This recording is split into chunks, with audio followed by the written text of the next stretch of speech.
ومن عمي فعليها وما أنا عليكم بحفيظ وكذلك نصرف الآيات وليقولوا درست ولنبينه لقوم يعلمون اتبع ما أوحي إليك من ربك لا إله إلا هو وأعرض عن المشركين ولو شاء الله ما أشركوا وما جعلناك عليهم حفيظا وما أنت عليهم بوكيل ولا تسبوا الذين يدعون من دون الله فيسبوا الله عدوا بغير علم كذلك زينا لكل أمة عملهم ثم إلى ربهم مرجعهم فينبئهم بما كانوا يعملون وأقسموا بالله جهد أيمانهم لئن جاءتهم آية ليؤمنن بها وأقسموا بالله جهد أيمانهم لئن جاءتهم آية ليؤمنن بها قل إنما الآيات عند الله وما يشعركم أنها إذا جاءت لا يؤمنون ونقلب أفئدتهم وأبصارهم كما لم يؤمنوا به أول مرة ونذرهم في طغيانهم يعمهون صدق الله العظيم. Maksudnya, dan mereka menjadikan jin sekutu bagi Allah. Padahal Allah jualah yang mencipta jin-jin itu. Dan mereka berdusta terhadap Allah dengan mengada-ngadakan baginya anak-anak lelaki dan anak-anak perempuan dengan tidak berdasarkan sebarang pengetahuan. Maha suci Allah dan maha tinggilah ia dari apa yang mereka sifatkan. Dialah yang menciptakan langit dan bumi. Bagaimana ia mempunyai anak sedangkan ia tidak mempunyai isteri? Ia pula yang menciptakan tiap-tiap sesuatu. Dan dialah yang maha mengetahui akan segala-galanya. Yang demikian sifat-sifatnya dan kekuasaannya ialah Allah Tuhan kamu. Tiada Tuhan yang berhak disembah melainkan Dia. Ia menciptakan tiap-tiap sesuatu. Maka beribadatlah kamu kepadanya. Dan ingatlah Dialah yang mentadbir segala-galanya. Ia tidak dapat dilihat dan diliputi oleh penglihatan mata. Sedang ia dapat melihat dan mengetahui hakikat segala penglihatan mata. Dan dialah Allah yang maha halus, melayan hamba-hambanya dengan belas kasihan, lagi maha mendalam pengetahuannya. Katakanlah wahai Muhammad, sesungguhnya telah datang kepada kamu keterangan-keterangan, dalil-dalil dan bukti dari Tuhan kamu. Oleh itu sesiapa melihat kebenaran itu serta menerimanya, maka faedahnya terpulang kepada dirinya sendiri. Dan sesiapa buta dan enggan menerimanya, maka bahayanya tertimpalah ke atas dirinya sendiri. Dan tiadalah aku berkewajiban menjaga dan mengawasi kamu. Dan demikianlah kami menerangkan ayat-ayat keterangan kami satu persatu dengan berbagai cara untuk menimbulkan keingkaran mereka. Dan supaya mereka yang ingkar itu menuduhmu dengan berkata, engkau telah mempelajarinya dari orang-orang lain. Dan supaya kami menerangkan Al-Quran itu kepada orang-orang yang mahu mengetahui. Ikutlah apa yang telah diwahyikan kepadamu dari Tuhanmu. Tiada Tuhan yang berhak disembah melainkan Dia. Dan berpalinglah dari orang-orang musyrik. Dan kalau Allah menghendaki, nescaya mereka tidak mempersekutukannya.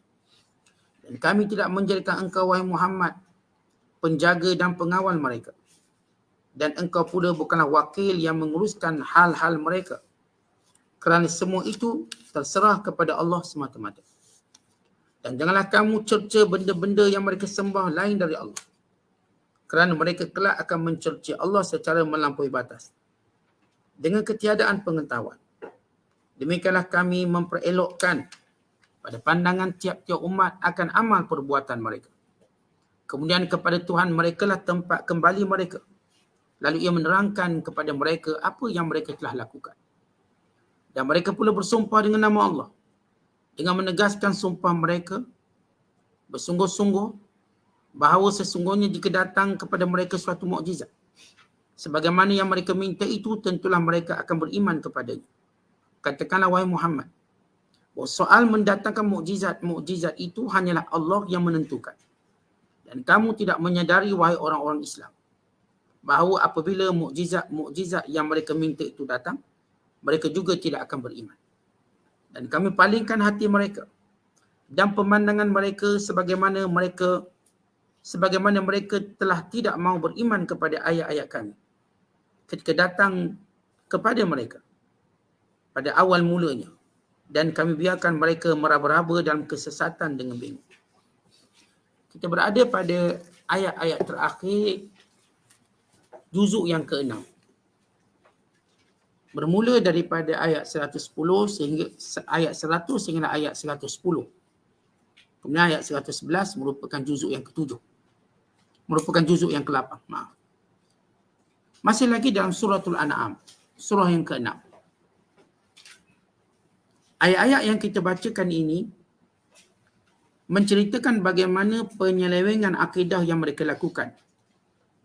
Selepas Allah Ta'ala menjelaskan pada ayat sebelum ini 5 tanda keesaan Allah Ta'ala dan kesempurnaan kuasa dan rahmatnya, maka Allah menceritakan di sebalik Allah telah tunjuk bukti-bukti. Allah lah yang menciptakan langit, Allah lah yang menciptakan bumi, Allah lah yang menciptakan tumbuh-tumbuhan, Allah lah yang menciptakan alam binatang, Allah lah yang menciptakan angkasa raya, angkasa lepas, Allah lah yang menjadikan manusia, Allah lah yang menubuhkan tumbuh-tumbuhan. Maka segalanya Allah, tiba-tiba sebahagian manusia yang jahil menjadikan bagi Allah itu sekutu, yakni menyembah selain Allah. Walau yang mereka sembah ini tidak buat apa-apa, bahkan mereka yang disembah itu ialah makhluk Allah sendiri. Allah berfirman, wa ja'alu lillahi syuraka. Mereka jadikan bagi Allah itu sekutu-sekutu. Perkataan sekutu-sekutu yakni sembahan selain daripada Allah. Mereka tak direct menyembah Allah, tapi mereka menyembah sekutu ini. Dan mengikuti sekutu ini berdasarkan hawa nafsu mereka dan berdasarkan kepada kejahatan jin yang ada. Sebab itu Allah sebut syuraka al-jin. Siapa sekutu-sekutu itu? Yang terdiri daripada berhala-berhala dan sebagainya. Hakikat sebenar yang mereka sembah itu ialah jin. Jin yang berada di belakang setiap berhala itu. Wa khalaqahum, sedangkan Allah yang menciptakan jin. Baik, zahirnya orang-orang Arab, musyrikin Mekah dan penyembah berhala, bila mana mereka menyengutukan Allah dalam peribadatan mereka dengan menjadikan berhala-berhala sebagai sembahan, sebenarnya adanya peranan jin dan peranan syaitan yang menyesatkan. Yang mereka sembah itu sebenarnya ialah syaitan. Dan syaitan itu adalah jin. Dan jin itu ialah makhluk yang Allah ciptakan. Kali itu Allah Ta'ala sebut dalam ayat yang lain, in yad'una min dunihi illa inatha wa in yad'una illa syaitanan marida la'anahu Allah. Yang mereka seru, yang mereka minta itu ialah makhluk yang lemah. Yang mereka seru, yang mereka minta itu melainkan syaitan yang sesat, yang dilaknat oleh Allah. Artinya zahir nampak berhala, hakikatnya mereka menyembah jin. Mereka menyembah syaitan. Di belakang berhala itu syaitan dan jin. Sebab itu bila kita baca sejarah berhala, bila mati orang-orang soleh, orang-orang baik, lalu mereka membina berhala untuk sebagai ingatan. Mereka buat patung-patung tizkariyah ataupun patung-patung kenangan, ini orang soleh, ini orang baik. Mereka letak dekat kelab tempat mereka lepak dan bersembang. Lalu mereka nyebut kebaikan orang ni. Belum masa itu belum ada yang sembah. Kemudian mereka merasakan perlu mereka buat replika atau patung-patung ini di rumah mereka masing-masing. Lalu sebahagian buat patung-patung orang soleh, patung-patung nabi-nabi, mereka letak di rumah masing-masing. Sebab sebahagian tak ada masa yang banyak untuk pergi lepak dekat nadi atau kelab-kelab mereka. Maka generasi bertukar. Lalu syaitan bersembunyi di balik berhala lalu berkata, inilah sebenarnya Tuhan yang disembah oleh nenek moyang kamu. maka bermulalah penyembahan berhala. Ini sejarah sembah berhala. Sebab manusia ni tuan-tuan sekalian, bila ada suatu benda yang pelik tapi tidaklah hebat, maka manusia cenderung ke arah itu, hawa nafsu. Ada suatu benda yang pelik tapi tidaklah hebat, lalu mereka dengan cepat cenderung meletak nilai. Umpama begini, ada seekor burung, kalau kita sebut burung tiung, dia boleh bercakap. Manusia pun dah rasa pelik, hebat. Padahal mak dia bercakap banyak pada burung tu bercakap. Dia tak rasa mak dia hebat. Dengan nasihatnya pada dia, mak dia nasihat, kalau kuliah jangan tidur, mak dia nasihat. Jangan usik adik. Dia tak heran itu. Yang burung tiung ni sebut Assalamualaikum dengan pelak, oh hebat, beli 30,000. Mak dia minta sebulan RM400 pun bayar. Ni burung ni 30,000 dia beli. Sebab apa boleh sebut Assalamualaikum? Pelik no. Itulah kecenderungan hawa nafsu manusia. Berhala ni tak bergerak, tak apa, cuma dengar bercakap, suara syaitan belakang yang berkata, aku Tuhanmu, oh Tuhan lah ni. Lalu mereka menyembahnya. Padahal tak ada apa pun keajaiban, cuma kepelikan. Kadang-kadang mereka nampak macam patung-patung, tengok mereka, wah jin melihat mereka. Kadang-kadang mereka melihat patung ini macam bunyi suara, walah jin yang bunyi suara. Kalau dalam agama Kisra ataupun agama Majusi, macam mana mereka menyembah api? Jadi mereka buat satu lubang, di atasnya api, bawah tu dua orang yang bertugas untuk bercakap, kononnya sebagai Tuhan. Yang tahu rahsia ini cuma raja. Dan yang ni kena ikut cakap raja. Akhirnya setiap kali orang sembah api, tanya sesuatu, dijawab. Oh, dia kata api ni boleh bercakap. Walau ada orang bawah bercakap. Demikian penipuan-penipuan di sebalik berhala. Bermula daripada jin dan syaitan, sehinggalah pada perbuatan manusia. Yang pernah dibongkarkan oleh ramai ulama bila mereka mendakwa ada patung yang keluarkan air mata. Berpusu-pusu mereka datang menyembah patung yang kononnya keluar air mata. Walau mereka buat satu teknik kimia sehingga mengeluarkan air. Sehingga dibongkarkan oleh salah seorang cerdik pandai. Dan ada satu kuil ataupun satu tempat yang mereka ini berkata ada tangan Tuhan di sini. Maka keluar tangan kononnya bersalam dan boleh bercakap, rupanya ada tangan padri yang menyamuk. Demikian penipuan-penipuan yang dibuat ketika mengajak manusia mensyirikkan Allah. Maka syaitan jin nombor satu. Kerana mereka itu mudah, ataupun kita katakan Allah beri izin pada mereka untuk melakukan ilmu sihir dan sebagainya. Sebab itu Allah sebut, وَجَعَلُوا لِلَّهِ شُرَكَاءَ. Mereka jadikan bagi Allah sekutu. Siapa? Al-jin wa khalaqahum. Sedangkan yang menciptakan jin itu Allah. Baik, ini satu. Kemudian Allah sebut, wa kharaqu lahu bani. Dan mereka ini menuduh bagi Allah. Buat dakwaan-dakwaan bahawa Allah itu ada anak lelaki dan ada anak perempuan. Bighairi ilmin, tanpa dalil, tanpa ilmu. Mereka kata nabi-nabi ini anak Tuhan. Anak lelaki Tuhan. Mereka kata malaikat-malaikat anak perempuan Tuhan. Demikian dakwaan mereka bila diminta bukti, buktinya kat mana? Mana bukti bahawa nabi-nabi ini anak Tuhan, sedangkan nabi-nabi ini berkata dengan lidah mereka, kami Rasulullah. Yang sebagaimana kita dah baca dalam suratul Ma'idah. Asas mereka buat, pertama daripada permainan jin, yang kedua daripada permainan tanpa fakta. Atau kita sebut otak aja. Mereka otak aja, lebih kurang tak ada dalil pun tak apa. Bighairi subhanahu, maha suci Allah. Allah tak patut disekutukan sesudah Allah menceritakan semua makhluk Allah cipta. Termasuk benda yang kamu cuba sekutukan Allah. Maha suci Allah dari punya sekutu. Wa ta'ala, dan maha tinggi Allah. Amma yasifun, daripada apa yang mereka tuduh dan sifatkan. Tuan-tuan, yang mensifatkan Allah dengan sifat-sifat yang tak layak ini, sedikit pun tidak menjejaskan Allah. Sedikit pun tidak mengurangkan kemuliaan dan ketinggian Allah. Namun mereka yang melakukan demikian akan membinasakan diri mereka sendiri. Mereka yang melakukan demikian akan memperbodohkan diri mereka sendiri dan menjadikan mereka lebih cepat berputus asa. Sebab mereka tidak bergantung pada Tuhan yang sebenar. Mereka tidak berharap pada Tuhan yang sebenar. Akhirnya kita dengar orang akhirnya punya marah, ambil berhala, buang dalam air, marah sana. Buang dalam laut. Sebab itu bukan Tuhan. Ternyata bila ditimpa musibah, mereka akan putus asa sebab mereka bukan bergantung dengan pergantungan yang sebenar. Bukan pergantungan dengan tali Allah yang bersifat kukuh, lam fisamalaha, yang tidak akan terurai selama-lamanya. Badi'us samawati wal ard, sedangkan Allah itu badi'. Apa itu badi'? Makna badi' artinya Allah yang menciptakan langit dengan segala keajaiban dan menciptakan bumi dengan segala faedah dan kebaikan.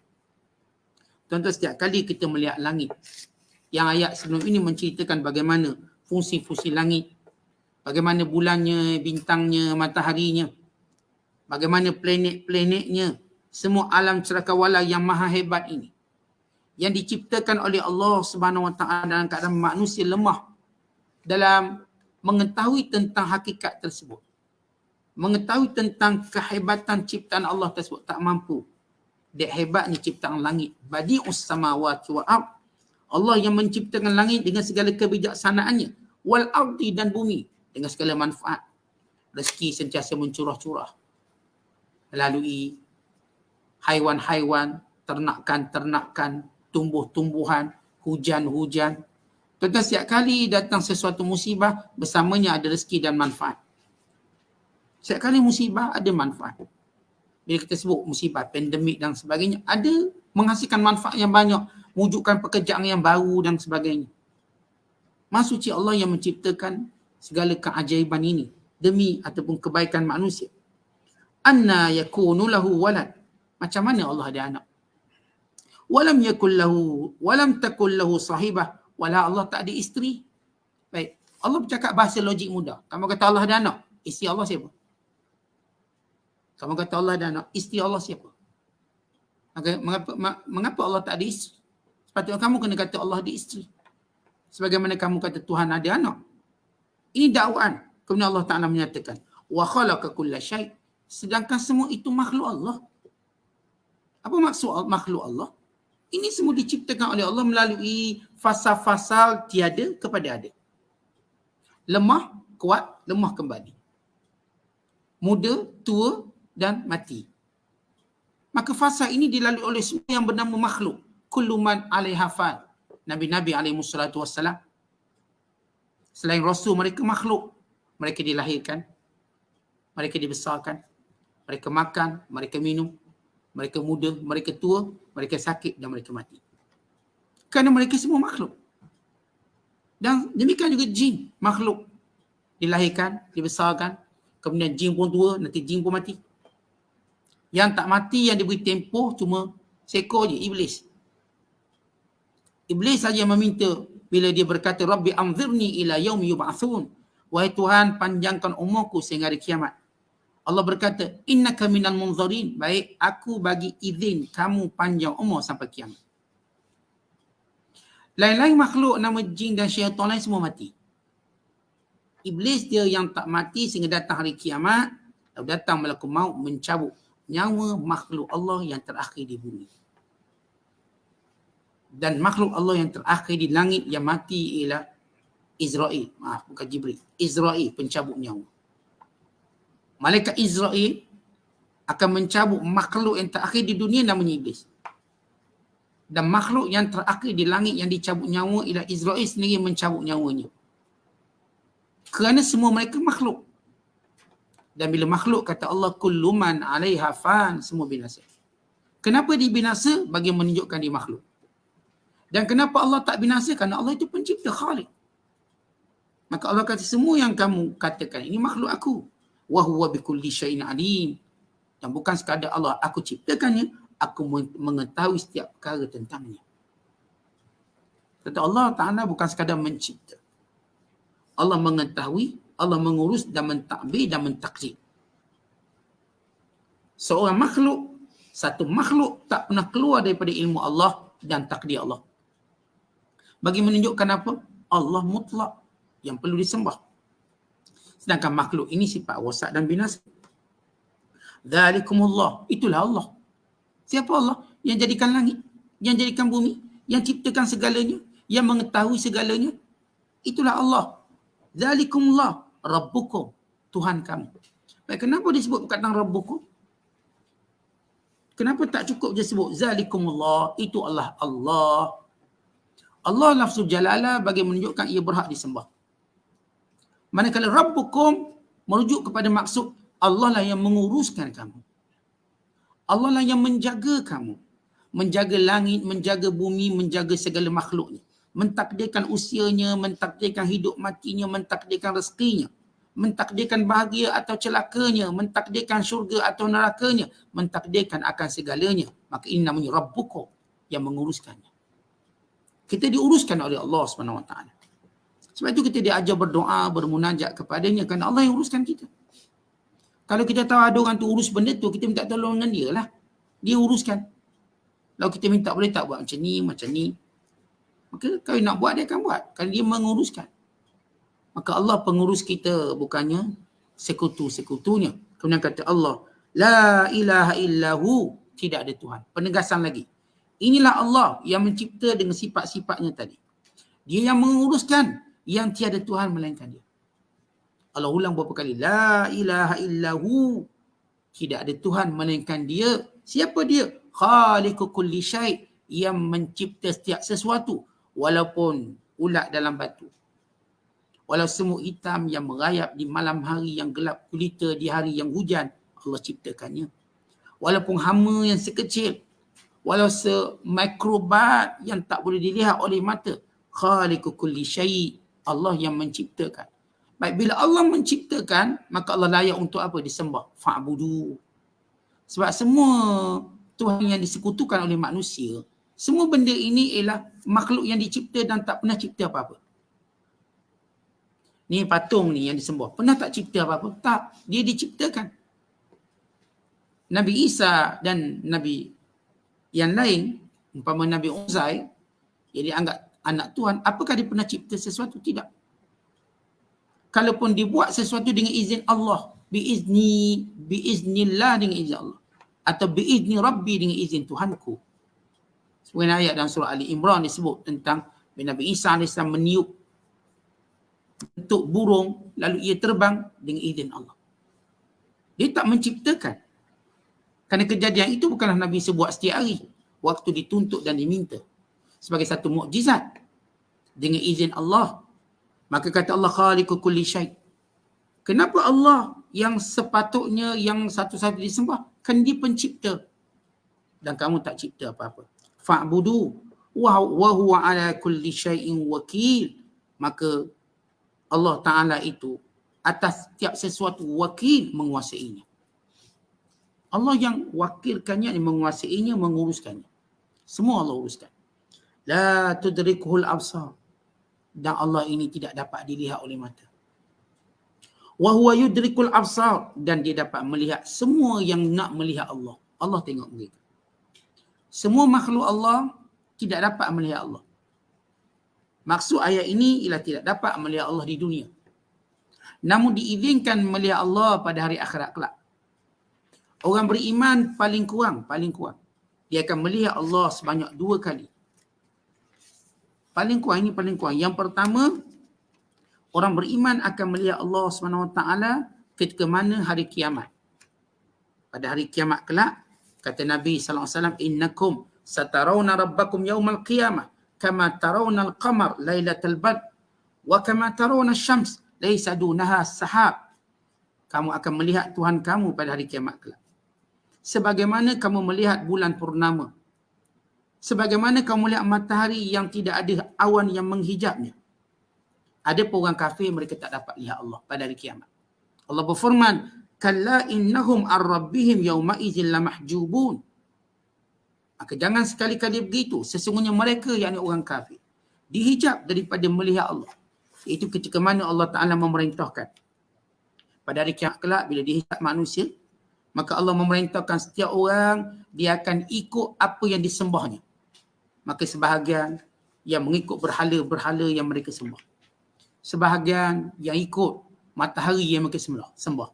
Bulan yang mereka sembah. Setiap orang. Maka yang tinggal cuma orang beriman. Cuma orang beriman. Dan orang yang beriman yang jahat, yang mendakwa di iman. Dia tak sembah apa-apa tapi dakwa di iman, tapi perangai buruk. Dan Allah Ta'ala pun bertajalli memperlihatkan zat yang suci. Ketika itu orang beriman sujud. Manakala orang fajir, orang yang mengaku beriman tapi jahat, tidak boleh sujud. Badannya keras. Lalu mereka dicela dengan berkata, dahulu kamu diperintahkan sujud di dunia tapi kamu tak sujud. Dan hari ini kamu diharamkan sujud. Manakala orang beriman dengan pantas sujud pada kebesaran Allah dan melihat Allah Subhanahu Wa Taala. Manakala orang yang fajir juga dihalang melihat Allah. Kemudian dimasukkan dalam syurga. Bila mana dimasukkan syurga, Allah Ta'ala berfirman kepada mereka, apakah cukup apa yang aku berikan kepada kamu? Apakah kamu nak lebih daripada apa yang kamu dapat? Lalu kata orang beriman, wahai Tuanku, engkau telah menjadikan wajah kami ceria. Engkau telah memberikan segala-galanya, dah cukup. Kata Allah Ta'ala, ada satu lagi. Lalu Allah menzahirkan zatnya yang mulia, maka dilihat oleh orang beriman. Dan ini yang disebut oleh Allah dalam Quran, wujuhun yawma idzin nadhirah. Wajah orang beriman pada hari itu amat ceria dan gembira, ila rabbiha nadhirah, kepada Tuhannya mereka melihat. Ini keadaan yang kedua, di mana orang beriman akan melihat Allah Subhanahu Wa Taala. Di mana? Dalam syurga. Ini minimum. Dan selepas itu dengan kurniaan-kurniaan Allah untuk mereka melihat, ada sebahagian melihat Allah setiap hari, ada yang melihat 2 kali sehari, ada yang melihat sekian-sekian tempoh, bergantung pada iman masing-masing. Tapi orang kafir selamanya tidak boleh melihat Allah. Dan demikian juga orang-orang fajir, dia tidak dapat melihat Allah sehingga dia diampunkan oleh Allah. Barulah dia dapat melihat Allah. Tidak, mereka tak akan dapat. Nikmat melihat Allah ini nikmat orang beriman yang berjaya. Ini disebut dalam hadis. Bila mana Allah Ta'ala menyatakan ada lagi, iaitu aku redha dan aku tidak murka kepadamu selama-lamanya. Maka dizahirkan zatnya, maka dilihat oleh orang beriman sehingga melupakan mereka akan nikmat syurga. Dia melihat Allah itu selazat-lazat perkara. Lebih lazat daripada segala nikmat syurga. Kan dialah Allah yang sebenar. Dialah Allah yang dirindui dan dicintai. Zat yang agung pencipta segala-galanya. Zat yang agung yang maha pemurah, yang maha penyayang. Yang pemberi kepada kebaikan pada seluruh makhluknya. Kemudian sesudah Allah Ta'ala menyebut tentang kenapa sekutu-sekutu itu tak layak disekutukan, Allah berfirman, qad ja'akum basairu min rabbikum. Telah datang kepada kamu segala dalil-dalil, hujah-hujah, keterangan-keterangan, ayat-ayat yang jelas nyata daripada Tuhan kamu. Faman absara falinafsih. Siapa yang berfikir, siapa yang memandang dengan penuh keinsafan, maka yang untungnya dia. Wa man amiya, siapa buta dan membutakan mata hatinya, fa alaiha, kerugiannya ditanggung. Wa ma ana alaikum bihafiz, dan aku tidak, kata Nabi SAW, Allah perintahkan Rasulullah untuk berkata, aku tidaklah mengawal kamu. Aku tak boleh kawal kamu, aku hanya pemberi peringatan.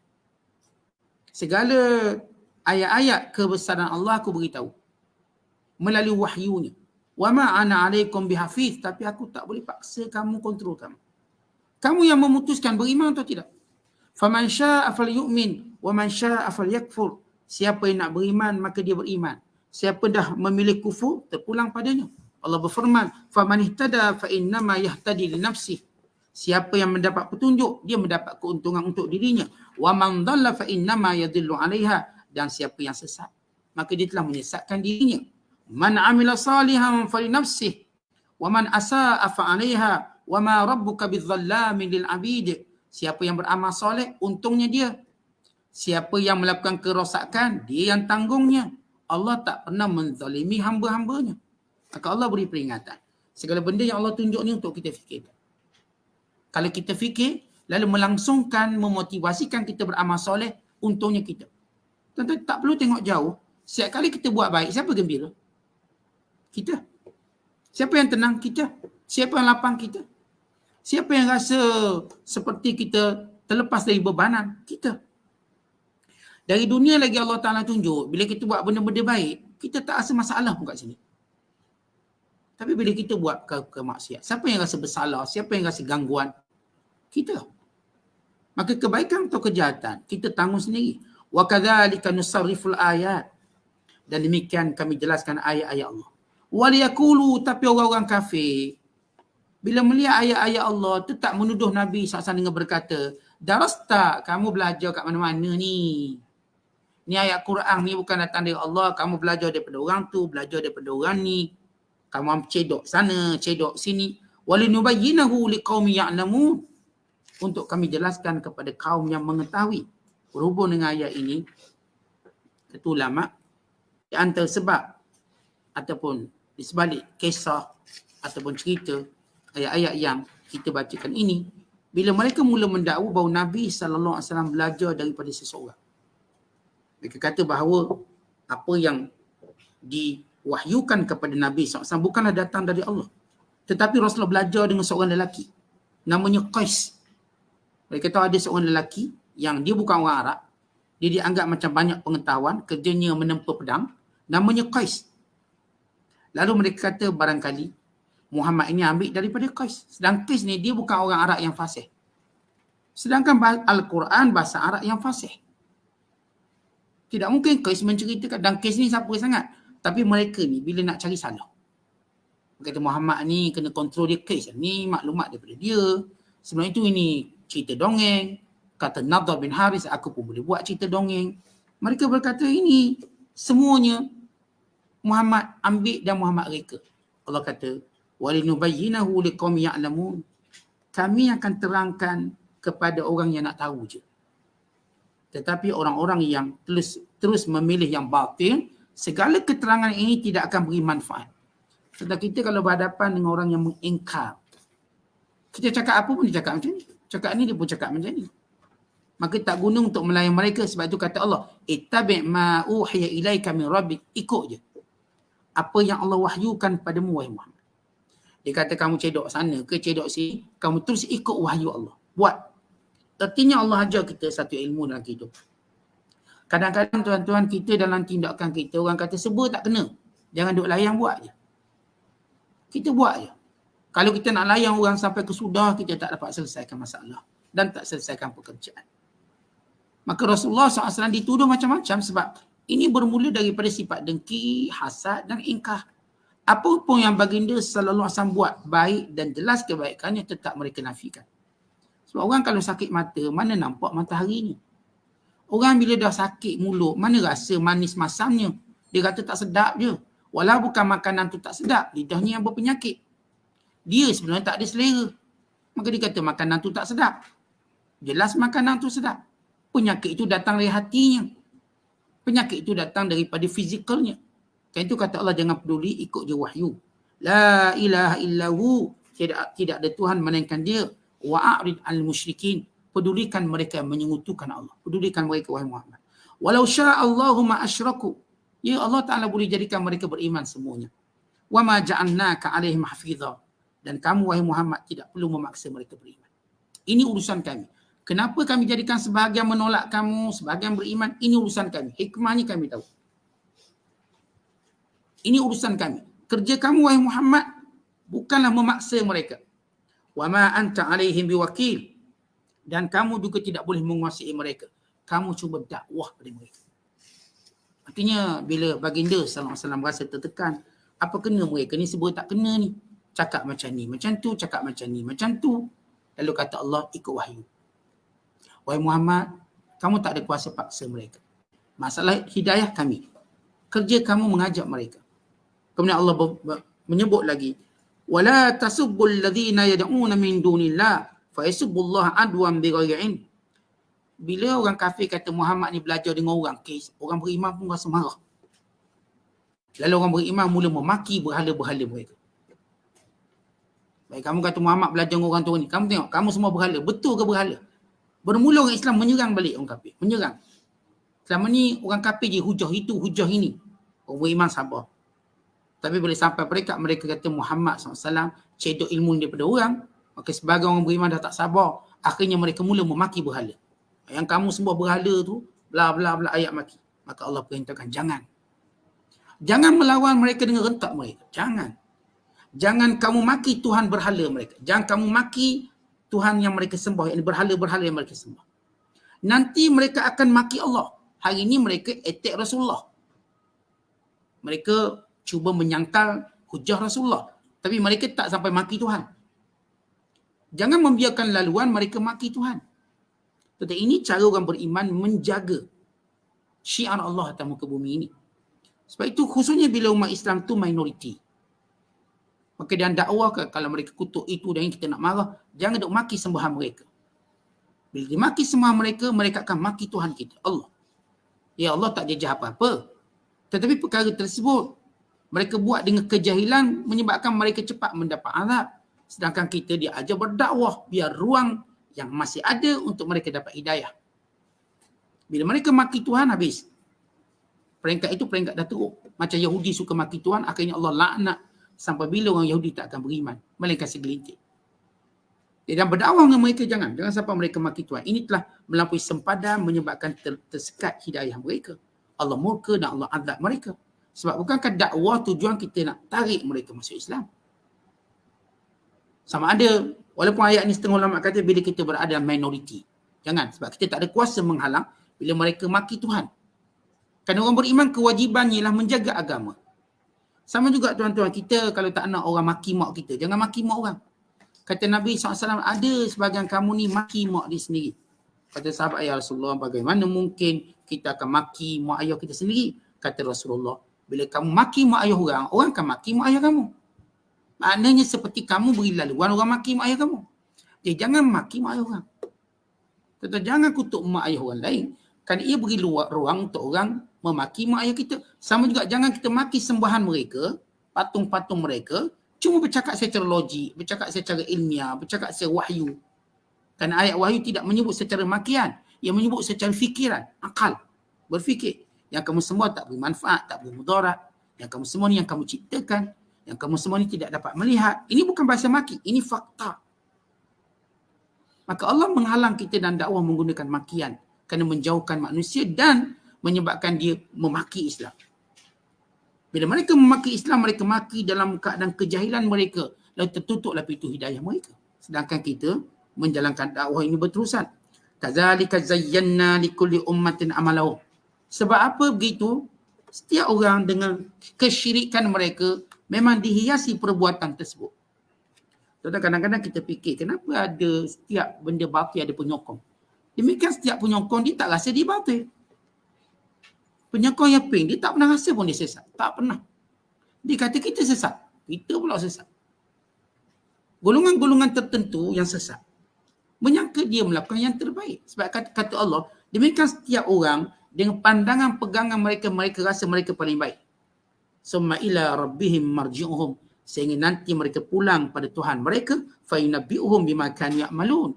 Maka akan diceritakan apa sebenarnya perbuatan mereka ini. Betul atau salah. Sebab itu tuan-tuan, kita tak dibenarkan untuk maki teruk-teruk. Sebab setiap orang dia akan berpegang dengan ideologi dia. Tetapi kita bercakap dengan bahasa yang baik. Supaya mereka berfikir. Jangan sampai mereka membalas kembali dengan cara makian. Jangan. Sebab itu kita tak boleh bila kita berhadapan dengan pengikut tertentu, tak kira kelompok tertentu, elakkan perkataan maki, perkataan mengancam, mengutuk dan sebagainya. Sebab bila kita nak ubah, orang ni bukan senang untuk diubah. Bukan mudah-mudah. Sebab mereka dah pegang kuat. Maka kita perlu kepada satu cara yang paling berhikmah. Supaya mereka melepaskan sedikit demi sedikit kekufuran mereka ini. Wa aqsamu billahi jahda aymanihim. Mereka bersumpah dengan nama Allah dengan sungguh-sungguh sumpah. La in ja'atuhum ayatun la yu'minuna biha. Wahai Muhammad, baik ginilah.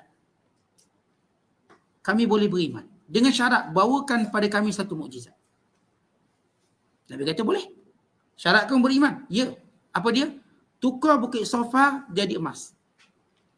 Kata Rasulullah, baik, aku akan tukar. Maka Rasulullah pun berdoa pada Allah. Solat dan berdoa. Maka Allah Ta'ala turunkan wahyu, turunkan Jibril. Kata, tidak boleh wahai Muhammad. Kalau sekiranya kamu nak, boleh dengan syarat. Kalau sekiranya kami tukarkan bukit Safa menjadi emas dan mereka tidak beriman, kami akan musnahkan mereka semua. Sebagaimana kami musnahkan kaum Samud, kaum Ad, semua dimusnahkan selepas mereka minta mukjizat. Mukjizat yang paling ketara sekali. Bila minta boleh, bukit Safa jadi emas. Tapi kalau tak beriman, mereka mempermain-mainkan, maka kami akan binasakan mereka semua. Qul innamal ayatu indallah. Katakan, mendatangkan mukjizat itu urusan Allah. Bila Rasulullah dia beritahu begitu, Nabi pun takut. Sebab Nabi tidak mahu umatnya dibinasakan. Sebab Rasulullah nak Islamkan.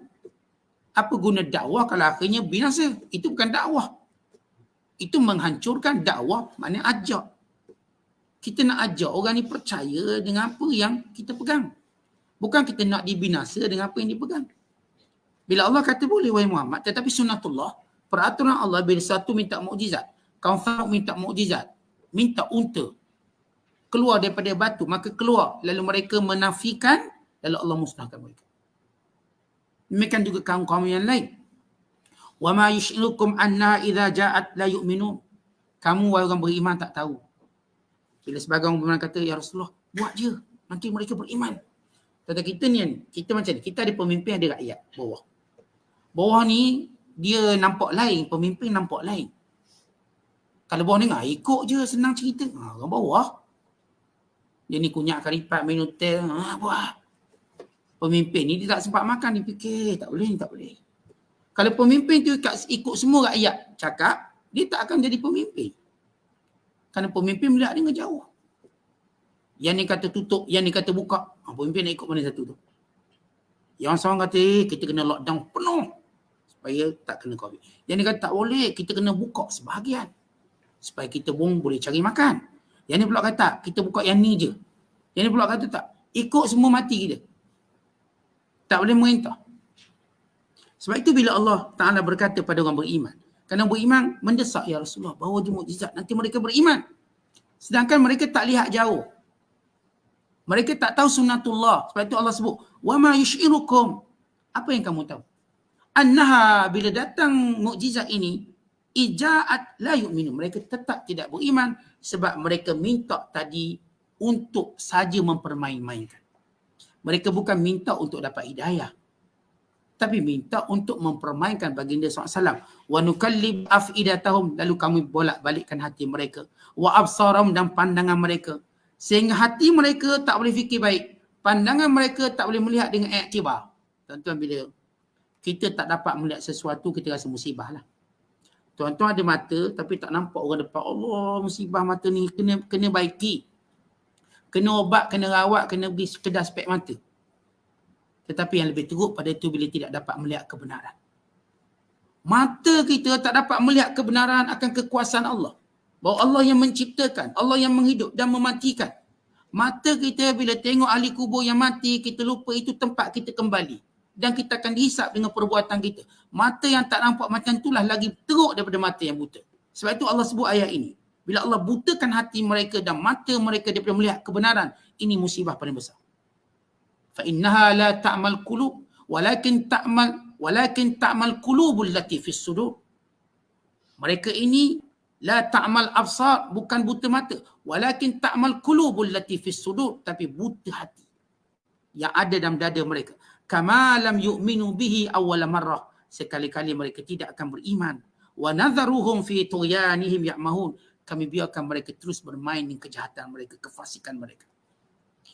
Kami direct mereka, tarik mereka. Untuk mereka terus buat kekufuran tadi, untuk kami azab mereka. Selagi mana mereka tidak ubah cara berfikir, cara memandang sesuatu. Tuan-tuan, kita kan manusia secara fitrah. Bila kita pandang, kita nak cari kebenaran. Bukankah kita suka tahu kebenaran? Maka buang dengki, buang kemarahan, kita akan nampak kebenaran. Tapi kalau dalam hati tu ada dengki, dia tak akan nampak kebenaran.